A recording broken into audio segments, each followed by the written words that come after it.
Karena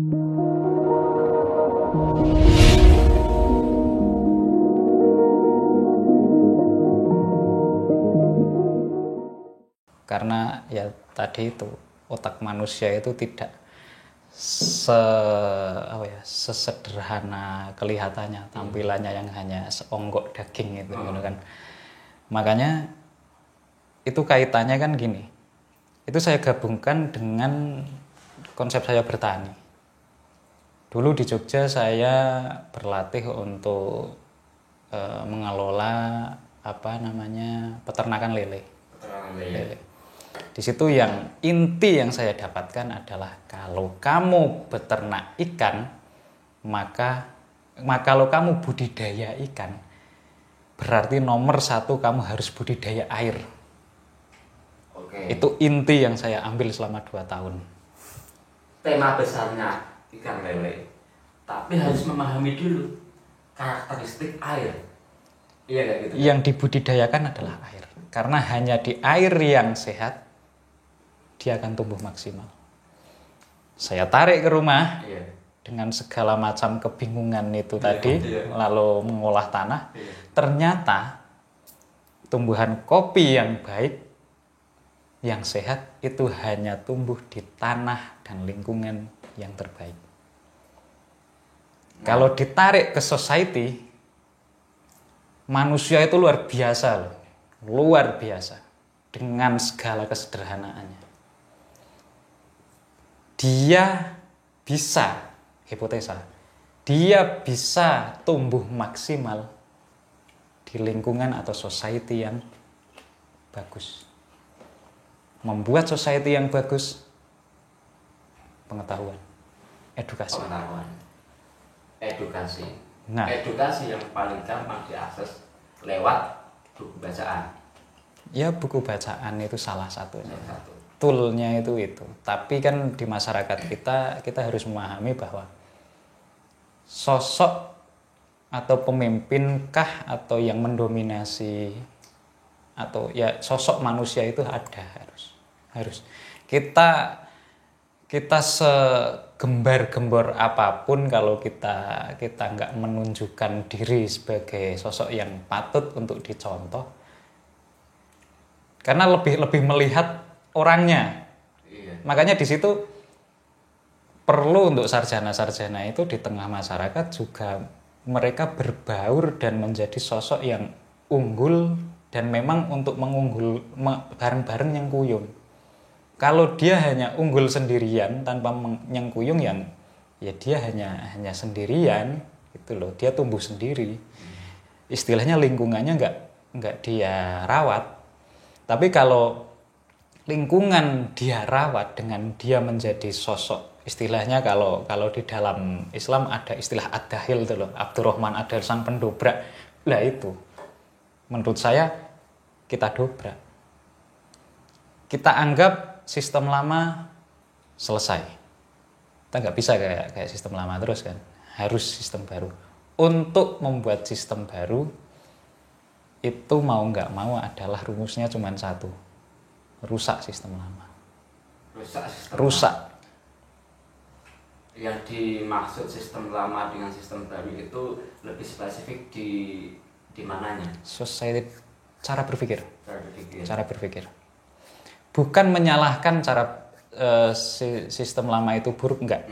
Cuman selama beberapa dekade ini kan kecenderungannya lebih ke material kan.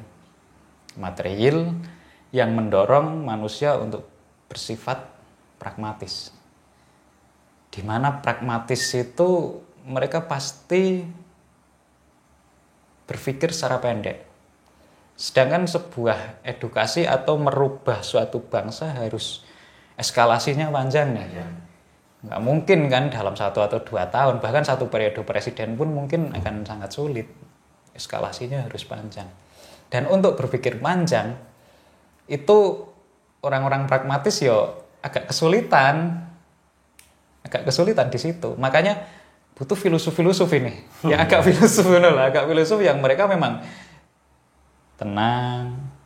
Lah salah satu ngopi itu karena membuat tenang, eskalasinya jadi lebih panjang nih. pertempurannya sudah lebih panjang nih. Dalam pertempuran yang panjang, contoh kopi yang di wine, diperam sampai 40 hari. Kalau cuman langsung dikeringin, ya oke, dia kering mungkin 3-4 hari. Seminggu lah dia kering. Iya. Tapi dia diperam sampai 40 hari. Dia kan eskalasinya lebih panjang nih untuk kering. Tapi kan rasa yang ada di dalam daging itu kan masuk. Kualitas kopi itu semakin kuat dirasakan Iya. ketika diminum gitu ya. Iya, emang prosesnya. Tapi gini bro, kalau minat baca mungkin lebih gampang sih. Kalau misalnya kita itu, misalnya kamu guru kan, guru PTKN, terus kamu bahas apa nih, masalah-masalah apa yang memacu anak itu, wah ini Pak Guru bacanya apa? Nah, ini inspirasi kan? Ini Cuman gimana nih kalau di masyarakat umum nih, kan ini di sini makanya gini.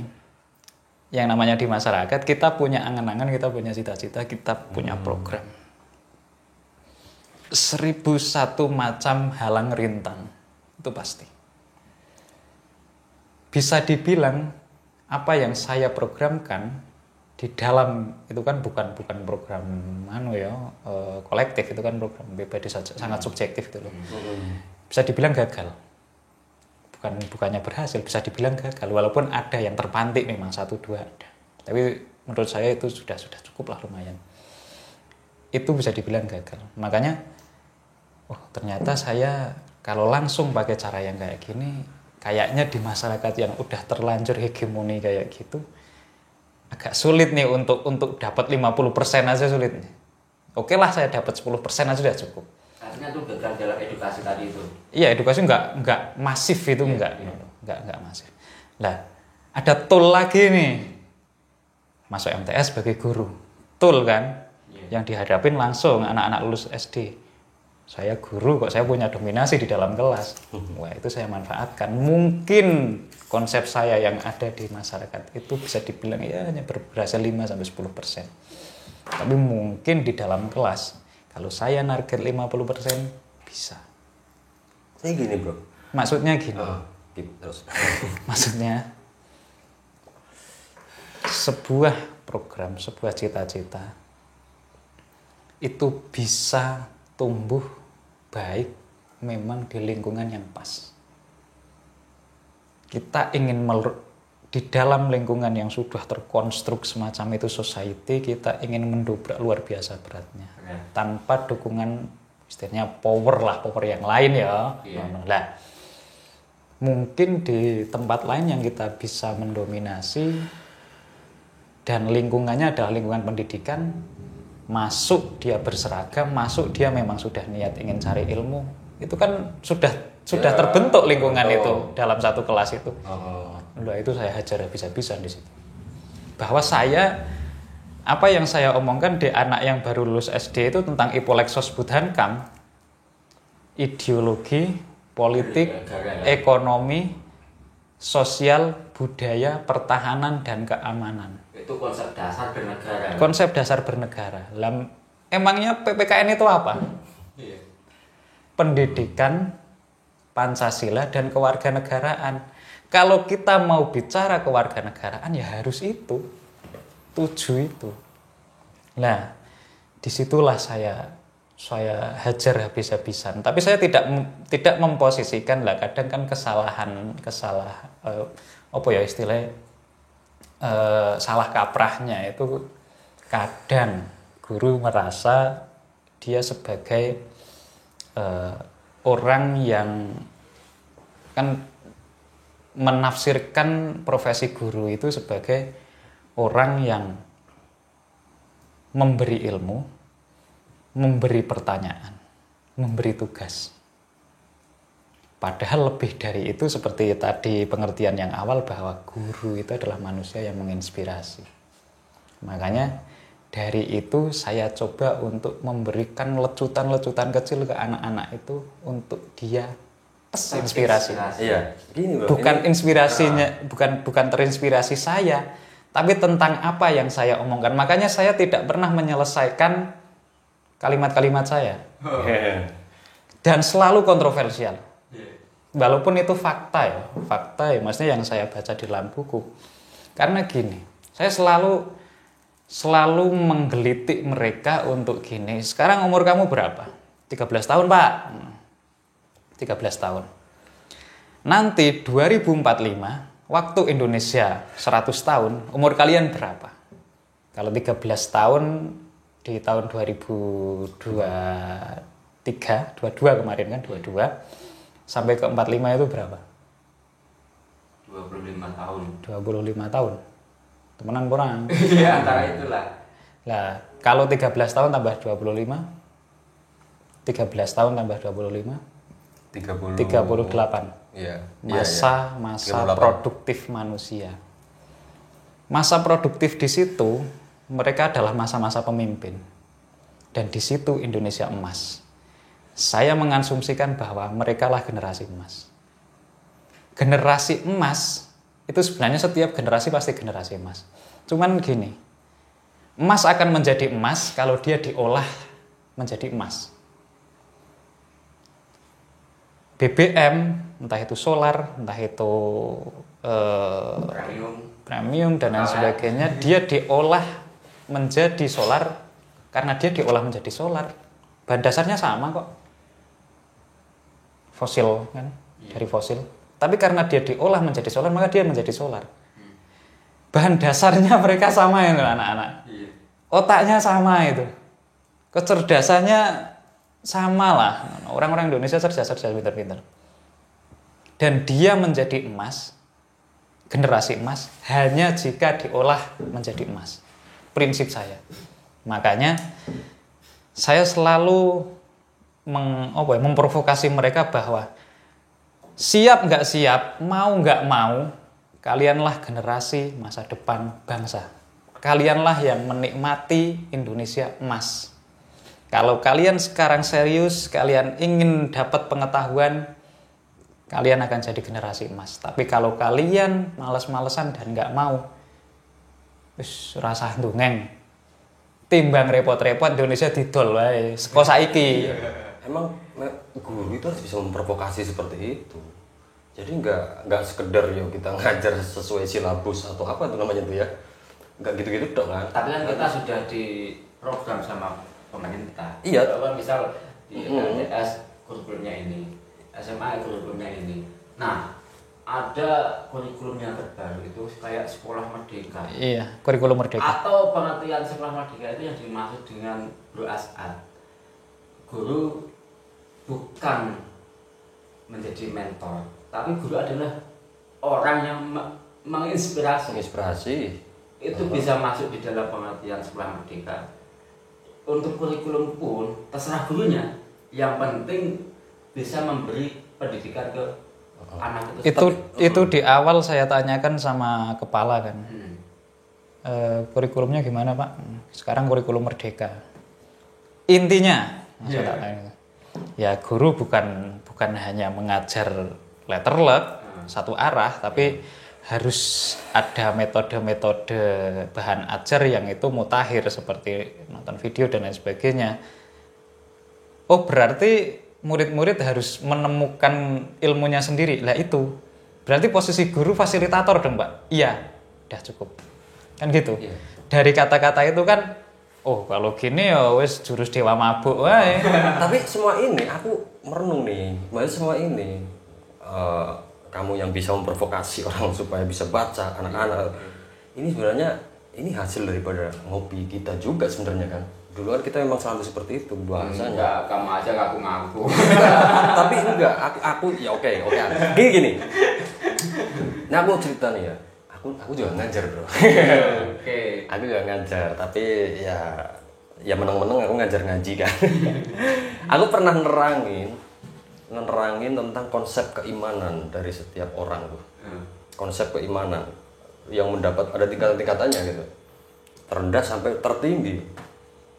Tapi saya kaitkan dengan absurditas daripada Albert Camus coba.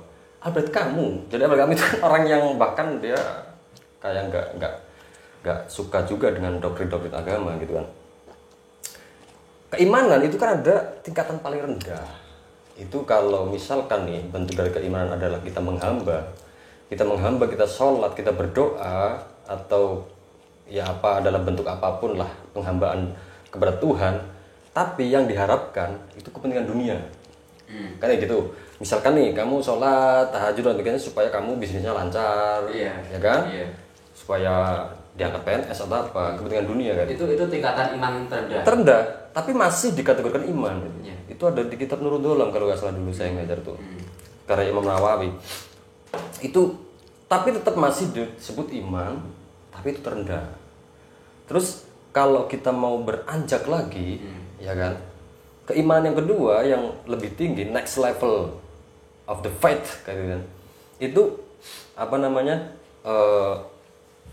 Ini kita berdoa menghamba kepada Tuhan itu karena kita itu menginginkan surga dan kita terjauh dari neraka, ya kan? Terserah Tuhan mau istilahnya aku mau hidup di dunia mau rendah, mau tinggi, mau apa, asalkan ya kan, asalkan saya bisa selamat dari neraka dan saya masuk surga, kayak gitu. Terus yang lebih tinggi lagi kayak gitu kan, itu udah nggak ini, dia itu yang lebih tinggi adalah keimanan yang dimana dia itu nggak menghamba, itu memang nggak ngurusi itu, nggak menginginkan saya melakukan ini dapat ini, enggak, iya, memang saya memang adalah seorang hamba dan saya memiliki Tuhan, karena gitu. Dia udah gak memikirin tuh saya mau rendah di dunia atau saya mau miskin, kaya, dia udah gak ini. Karena dia udah mahabbah, udah cinta lah kayak gitu kan sama Tuhannya. Dia juga nanti neraka, terserah lah mau gimana. Karena gitu, yang penting Tuhan ridho atau apa ini. Iya. Yang jelas gak mikirin semua itu. Gak memikirkan reward di dunia atau di akhirat, gak memikirkan punishment di dunia atau di akhirat gitu loh. Gak memikirkan hukuman atau hadiah, itu enggak. Tapi dia menghamba karena ya dia sebagai hamba. Dan itu loss, namanya loss, hamba yang loss. Makanya dia itu di dunia mau dimiskinkan, it's okay. Karena yang memiskinkanku adalah orang yang apa, sesuatu yang aku cintai. Itu kayak gitu kan, yaitu Tuhan. Ya gitu. Aku dimiskinkan nggak masalah, kayak gitu. Aku mau kaya nggak masalah, karena gitu kan. Karena memang tujuannya adalah Tuhan itu sendiri gitu loh. Kemudian saya komparasi nih, komparasi sama Albert Camus, absurditas. Tapi saya kan memang skripsinya komparasi, jadi saya ahli mengkomparasikan sesuatu gitu loh. Menggabung-gabungkan. Nah, ini bagi saya, bahkan saya berpikir bahwa ada titik kesamaan daripada itu. Kan di absurditas itu kan ada the myth of Sisyphus namanya. Apa itu? Mitos dari Raja Sisyphus yang dikutuk. Dia itu di masa hidupnya dia dikutuk atau dihukum untuk mendorong batu ke atas sampai atas ke bawah lagi, gelundung lagi tuh batu ke atas habis itu tiap hari. Kata Albert Camus, hidupnya semacam itu. Kita akan absurd tuh. Kita ada masalah, selesai, ada masalah lagi. Selesai, ada masalah lagi. Kita lulus SMA, selesai, kita kuliah, ada masalah lagi, kayak gitu kan.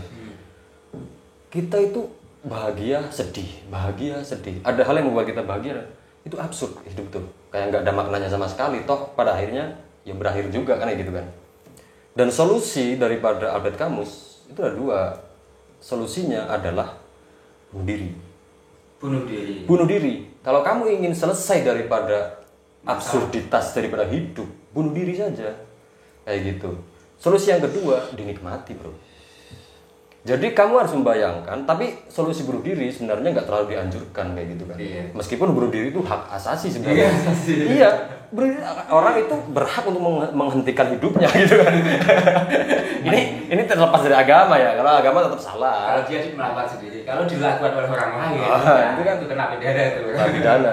Kamu sendiri ya itu hak asasi. Kamu mau kamu punya hak untuk menghentikan hidup, kayak gitu kan. Makanya kalau kata kamu, Abel kamu, ya udah kamu bunuh diri aja.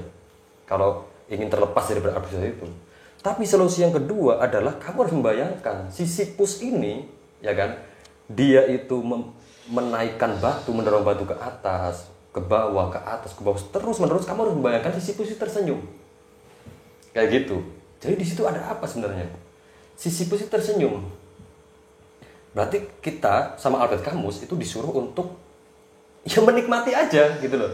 Toh nyatanya juga kita udah selesai masalah, toh besok ada masalah lagi kayak gitu kan. Terus kita menjalani hidup ya sesederhana mungkin lah, santai aja gitu loh. Kamu ngoyo mencari makna hidup, kamu ngoyo mencari apa kayak gitu kan. Toh nantinya juga sedih lagi. Kalau kamu mendeskripsikan atau mempersepsikan hidup semacam itu, kemudian kamu itu pusing dengan absurditasmu, itu artinya kamu nggak menerima apa takdirmu kayak gitu kan. Iya. Makanya abad kamu ya udah, kalau kamu memang udah merasa bahwa kamu pesimistis dalam hidup, toh aku bahagia, toh besok ada masalah lagi dan lain sebagainya terus menerus, kamu bunuh diri. Kalau enggak ya udah kamu nikmati kayak gitu kan. Akhirnya saya komparasi nih. Ini sama aja kalau aku sebagai orang yang absurditas, atau ada juga yang ada agak kesinambungan sama nihilism juga kan. Friedrich Nietzsche. Kalau aku menjadi seorang yang absurditas abad kamus yang kedua lah, yang nggak jangan bunuh diri, menikmati. Pada akhirnya aku sama seperti orang yang tingkatan imannya itu tinggi, gitu kan? Yeah. Orang yang tingkat imannya tinggi dia udah gak peduli saya mau miskin, mau besok masuk neraka, aku menikmati aja gitu. Asalkan cuman memang saya masukkan unsur ketuhanan di situ. Dalam yang katanya kamu Albert Camus kalau dalam tulisan bahasa Indonesia itu katanya kamu disuruh menikmati, kamu harus membayangkan Sisyphus itu tersenyum kayak gitu kan. Pada akhirnya orang-orang yang memiliki keimanan yang next level itu mereka la khaufun alaihim wa lahum yahzanun, maksudnya ya mereka nggak ada ketakutan dan kekhawatiran karena aladina amanu wa kanu yattaqun gitu loh. Karena mereka itu memang orang-orang yang beriman dan bertakwa. Udah aku sudah dibuat sama Tuhan, maka aku percaya bahwa Tuhan tidak akan menelantarkanku begitu kan. Tapi untuk bisa berpikir seperti itu harus didasari dengan inspirasi. Lah ini bandingkannya. Ketika membaca buku paham nihilisme, absurditas, nihilis tadi tanpa diimbangi inspirasi dari bidang ilmu yang lain, apa yang dia lakukan? Lah iya. Pasti memilih poin satu, bunuh diri. Iya kan? Ketika terjadi hilangnya nyawa satu, artinya hilang satu pejuang. Ketika hilang satu pejuang, artinya kehilangan satu kekuatan. Kehilangan satu kekuatan, hilangnya satu hak. Hilangnya satu hak, terhapus juga kewajiban dia untuk menghamba. Nah iya, kan makanya kan kalau misalkan ini kan barat ya, istilahnya kan barat itu kan udah ini, istilahnya mereka bisa kayak seolah-olah bisa menentukan hidup dengan dirinya sendiri kayak gitu kan. Karena memang nggak mengkomparasikan dengan unsur ketuhanan. Makanya saya komparasikan. Oh ternyata maksudnya filsafat barat yang selama ini mungkin dianggap kontroversi, bahkan nihilis juga pernah dikatakan sesat pada masanya kan. Tapi toh kita bisa kok mengambil sesuatu yang memang bisa diambil positifnya kayak gitu loh. Bagaimana mungkin kayak gitu kan. Kita itu mengambil sisi daripada filsafat barat yang mereka tidak menemukan Tuhan atau belum menemukan Tuhan, terus masuklah kepada teori keislaman yang dimana itu hamba Tuhan, kita merasa sebagai hamba Tuhan gitu kan. Ya saya deskripsikan, saya provokasi tuh orang-orang yang ngaji tuh ya.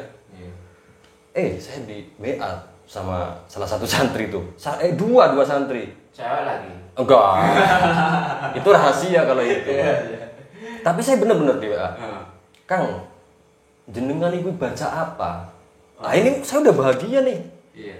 Kang, apa yang jenengan baca? Karena berhasil memantik inspirasi tadi. Yes, itu. Maksudnya memang kita kan jiwanya provokatif dari dulu. Kita memaksa teman kita untuk baca. Kayak gitu. Makanya saya katakan bahwa ini fungsi daripada ngopi itu sendiri. Ya itu. Ada dua orang, lumayan lah, kayak gitu kan. Dia tanya, meskipun yang lain mungkin bingung, ini gimana nih agama kok maksudnya apa? Ustaznya gimana sih konteks kitabnya ini yang diterangkannya? Iya. Pakai ilmu barat lagi. Kok pakai barat? Tapi enggak. Sebenarnya saya ingin memprovokasi mereka aja supaya mereka itu bisa mendapatkan kebijaksanaan dari manapun, dan mereka itu bisa mengambil positif dari apapun kayak gitu loh. Nah di situ ada yang tanya, saya cukup jawab, kamu beli buku ini aja. Kayak gitu, kamu beli buku ini. Kalau enggak, minimal kamu kan punya HP, downloadlah jurnal. jurnal itu lebih padat dan lebih enak sebenarnya kayak gitu. Oh iya Kang, kayak gitu. Iya, nanti suatu saat kita ngopi ya. Iya oke, aku bilang gitu. Iya. Maksudnya kan ini hasil daripada ini tadi memantik orang supaya mau, tapi kan ini lingkup pendidikan. Aku di pesantren, Nah, dia di sekolahan. iya. Nah ini yang menjadi PR itu di masyarakat umum. masyarakat umum.